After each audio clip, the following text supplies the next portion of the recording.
Welcome back, guys.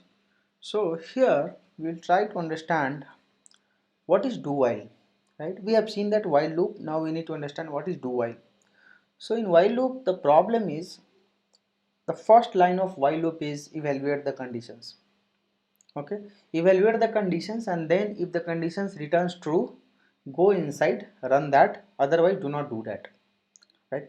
But let's say you have a requirement where at least once you want your program to get executed. Just once you want your program to get executed, and then you want to check some conditions. So that is supported by do while. In do while, what happens is, if you look at here the program here, first it will go inside the do. So this is the body of the do. Okay, it will do I plus plus, and I will start from the 0. So when I will start from the 0, it will go inside the do. It will increase the data of I by 1, right? So I become 2. Then it will go for while check. It will check if this conditions is fulfilled. Then again do will get executed. Then again I become 2. Then again it will check for the conditions. Again do will get executed. What does mean by that is, no matter what it is, whatever you write in the do, first time it will get executed, it will check for the conditions.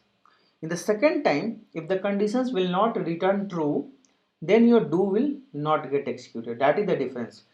In while loop, in first line itself, your conditions will get evaluated. If it is true, then it will run. But in case of do while, first run and then evaluate. We'll look at the example here. See here, first it will execute the data by 1, and then this will get executed. This guy will get executed. So if you'll try to print the data of syso, control space bar I. If you try to run that, see here, 1 2 3 4 5 got executed 5 times, because sorry, though I is starting from 0, but we have it here I plus plus, so I becomes 1, right? So it will be 1 here. So 1 is less than 5, no, then 2, then 3, then 4, then 5. That is the reason you can look at here,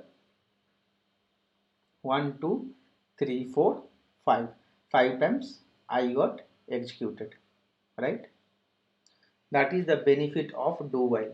So first your program will get executed, and then it will evaluate. Let's say in the same program,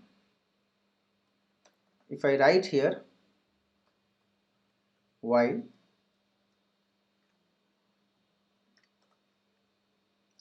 I will write here if I less than 10,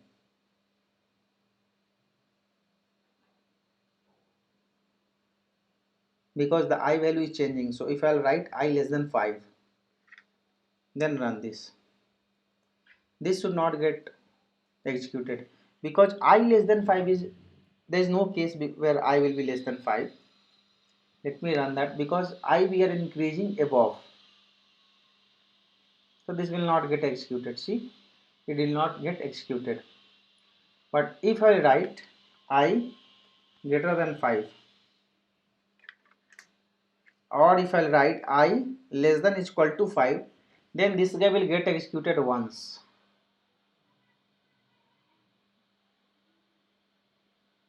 See here, it will go to the infinite loop, guys. This is another example. I'm saying that if I less than equal to 5, just keep on running. So this is bad actually. You should not write this kind of conditions. So this will never stop, because I is equal to 5. So this will be keep on running. But if again I will do here I plus plus, then this will not be keep on running. This will terminate, because conditions will not be fulfilled. See here, 2 times 5 got printed, then conditions was not fulfilled. So I think now you can clearly understand. In case of do while, first it will run, and then it will validate. If this validation returns true, again do will get executed.